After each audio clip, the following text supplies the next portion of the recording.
the magical moment of conducting, which is you go onto a stage, there's an orchestra sitting, they're all, you know, warming up and doing stuff.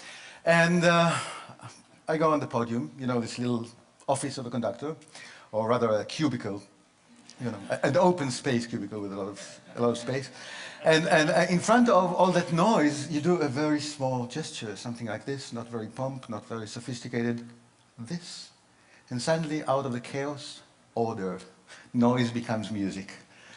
And this is fantastic, and it's so tempting to think that it's all about me.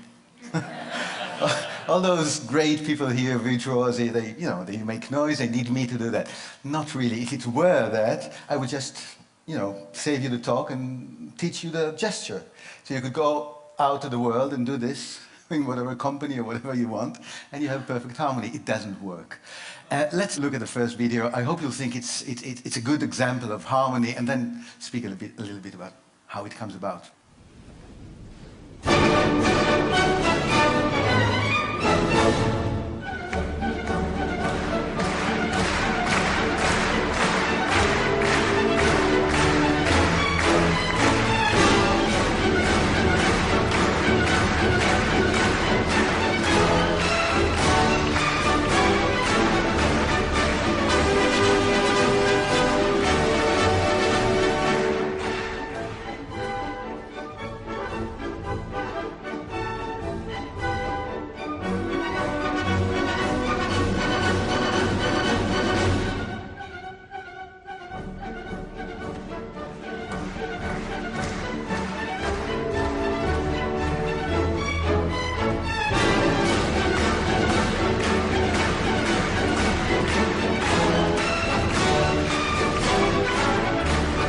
Was that nice?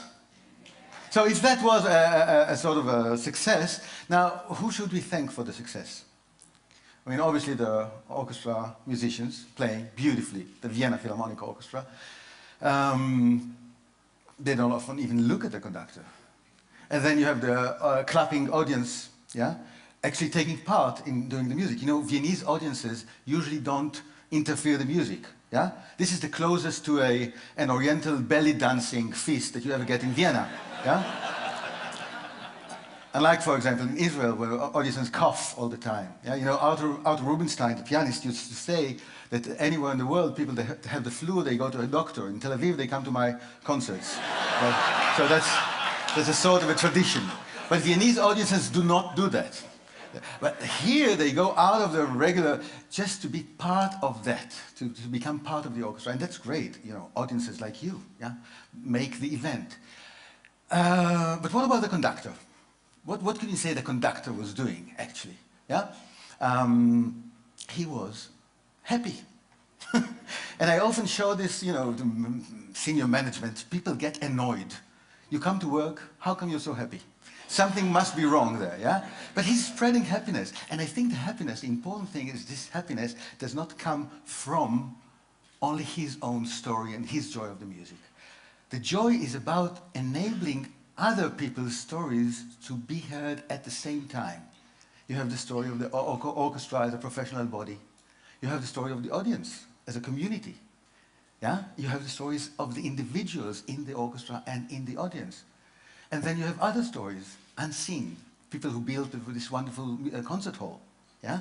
People who made those, you know, Stradivarius, Amati, all those beautiful instruments. And all those stories are being heard at the same time. This is the true experience of a live concert. That's a reason to go out of home. Yeah? But not all conductors do just that. Let's see somebody else, a great conductor, Riccardo Muti, please.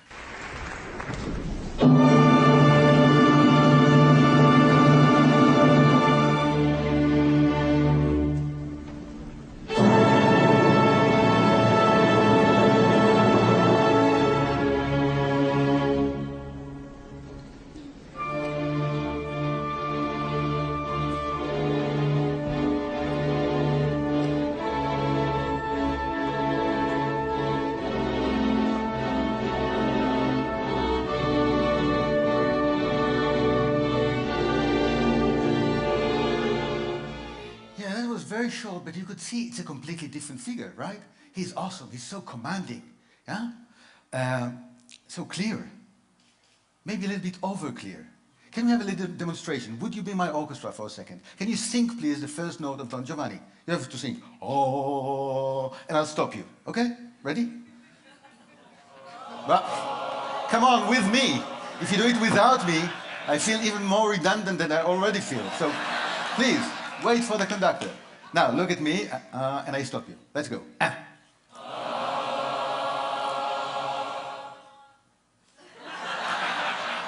So we'll have a little chat later. But there's a vacancy for a...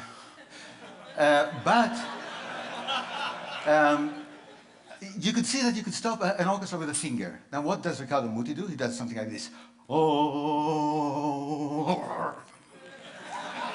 And then sort of... So not only the instruction is clear, but also the sanction. What will happen if you don't do what I tell you? So, does it work? Yes, it works. To a certain point. When Muti is asked, why do you conduct like this? He says, I'm responsible. Responsible in front of him. Now, he doesn't really mean him. He means Mozart, which is like the third seat from the center. So he said, if I'm responsible for Mozart, this is going to be the only story to be told. It's Mozart as I, Riccardo Muti, understand it. And you know what happened to Muti? 3 years ago, he got a letter signed by all 700 employees of La Scala, musical employees, I mean, the musicians, saying, you're a great conductor. We don't want to work with you. Please resign. Why? Because you don't let us develop. You're using us as instruments, not as partners. And our joy of music, etc., etc. So he had to resign. Isn't that nice? No, he's a nice guy. He's a really nice guy. But well, can you do it with less control or with a different kind of control? Let's look at the next conductor, Richard Strauss.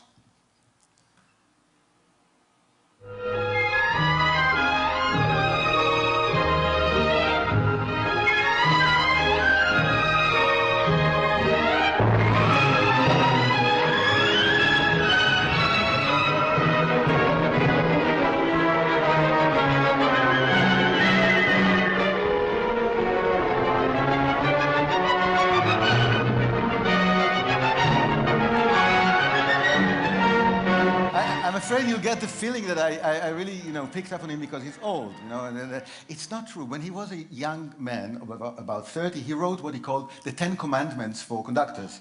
First one was, if you sweat by the end of the concert, it means that you must have done something wrong. That's the first one. The fourth one you like better. It says, never look at the trombones. It only encourages them. So, the whole idea is really to let it happen by itself. Do not interfere. But how does it happen? Did you see him turning pages in the score? Now, either he's senile and doesn't remember his own music because he wrote the music, or he's actually transferring a very strong message to them saying, come on guys, you have to play by the book. So it's not about my story, it's not about your stories, it's only the execution of the written music, no interpretation. Interpretation is the real story of the performer. So no, doesn't want that. That's a different kind of control. Let's see another super conductor, a German superconductor, Herbert von Karajan, please.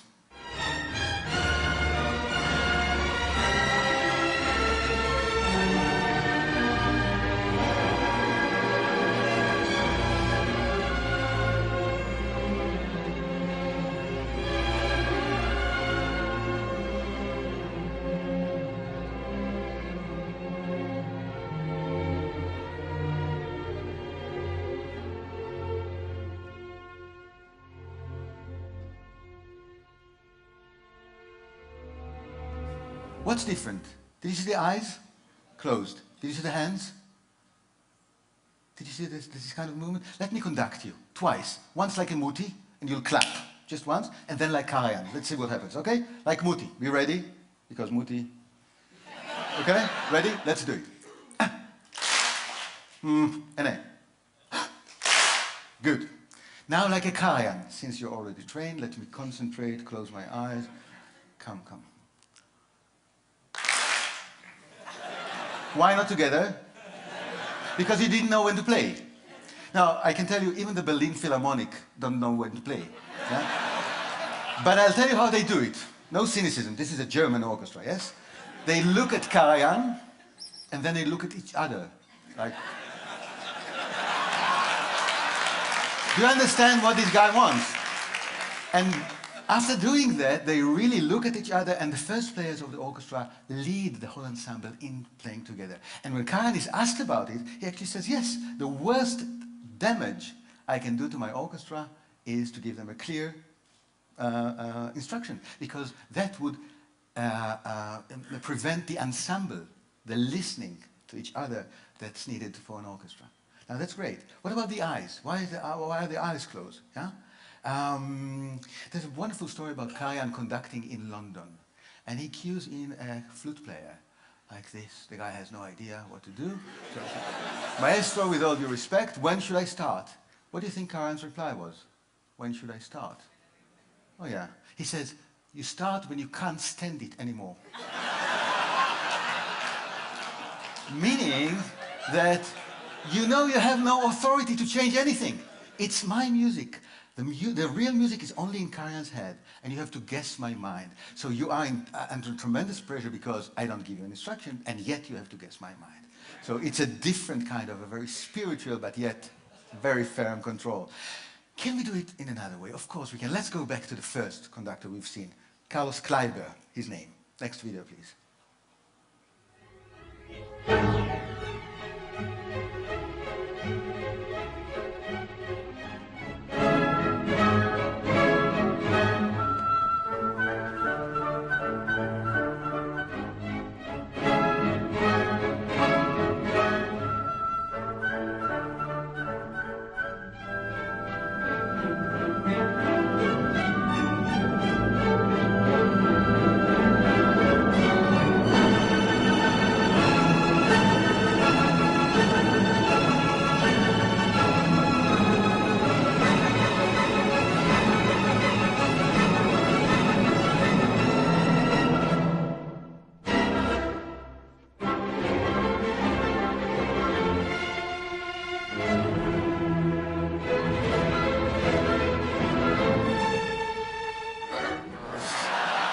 Yeah, well, it is different, but isn't that controlling the same way? No, it's not, because he is not telling them what to do. When he does this, it's not take your Stradivarius and, like Jimi Hendrix, smash it on the floor. Yeah, it's not that. He says, this is the gesture of the music. I'm opening a space for you to put in another layer of interpretation. That is another story. But how does it really work together if it doesn't give them instructions? It's like being on a roller coaster. Yeah? You're not being given any instructions. But the forces of the process itself keep you in place. That's what he does. But the interesting thing is, of course, that the roller coaster does not really exist. It's not a physical thing. It's in the players' heads. And that's what makes them into partners. You have the plan in your head. You know what to do, even though Kleiber is not conducting you, but rather here and there and that. You know what to do, and you become a partner, building the roller coaster, yeah, with sound, as you actually take the ride. This is very exciting for those players. They do need to go to a sanatorium for 2 weeks later. It is very tiring, yeah? But it's the best music making like this. But of course, it's not only about motivation and giving them a lot of physical energy. You also have to be very professional. And look again at this Kleiber. Can we have the next video quickly to see what happens when there's a mistake? Again, you see the beautiful body language.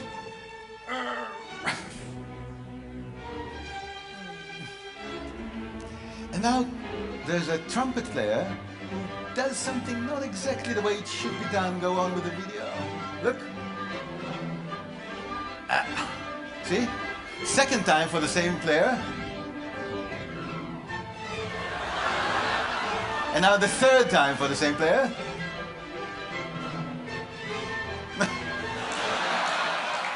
Wait for me after the concert. I have a short notice to give you. You know, when it's needed, the authority is there. It's very important. But authority is not enough to make people your partners. Let's see the next video, please. See what happens here. You might be surprised, having seen Kleiber as such a hyperactive guy. He's conducting Mozart. whole orchestra is playing. Now something else. Huh.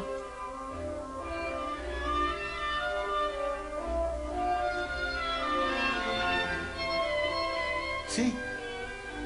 He is there 100%, but not commanding, not telling what to do, rather enjoying what the soloist is doing.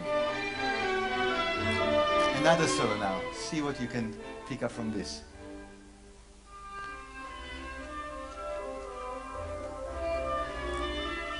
Look at the eyes.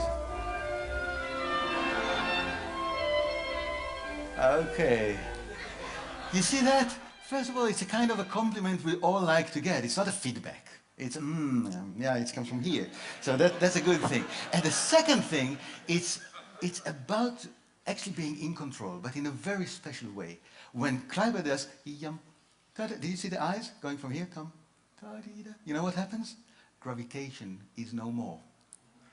Kleiber not only creates a process, but it also creates the conditions in the world in which this process takes place. So again, the oboe player is completely autonomous and therefore happy and proud of his work and creative and all that. And the level in which Kleiber is in control is a different level. So control is no longer a zero-sum game. You have this control, you have this control, and all we put together in partnership brings about the best music. So Kleiber is about process, Kleiber is about conditions in the world, but you need to have process and content to create a meaning. Lenny Bernstein, my own personal maestro, since he was my great teacher, Lenny Bernstein always started from the meaning. Look at that, please.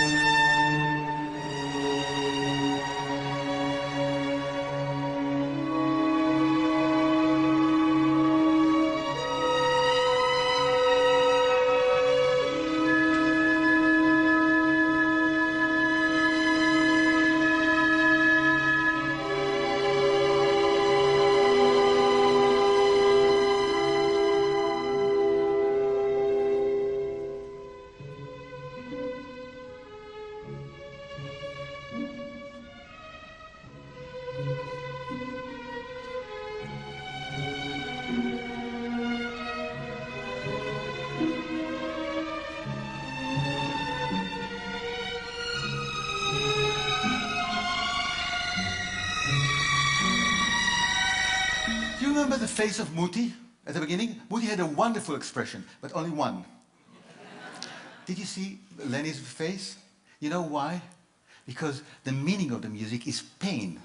And you were playing a painful sound and you look at Lenny and he's suffering, but not in a way that you want to stop. He's suffering like, enjoying himself in a Jewish way, as they say. Yeah? No, he's suffering. But you can see the music on his face. You can see the baton left his hand, no more baton. Now it's about you, the player, telling the story. Now it's a reverse thing. You're telling a story and you're telling a story. And even briefly, you become the storyteller to which the community, the whole community, listens to. And Bernstein enables that. Isn't that wonderful? Now, if you're doing all the things we talked about together, and maybe some others, you can get to this wonderful point of doing without doing. And for the last video, I think this is simply the best title. My friend Peter says, if you love something, give it away. So, please.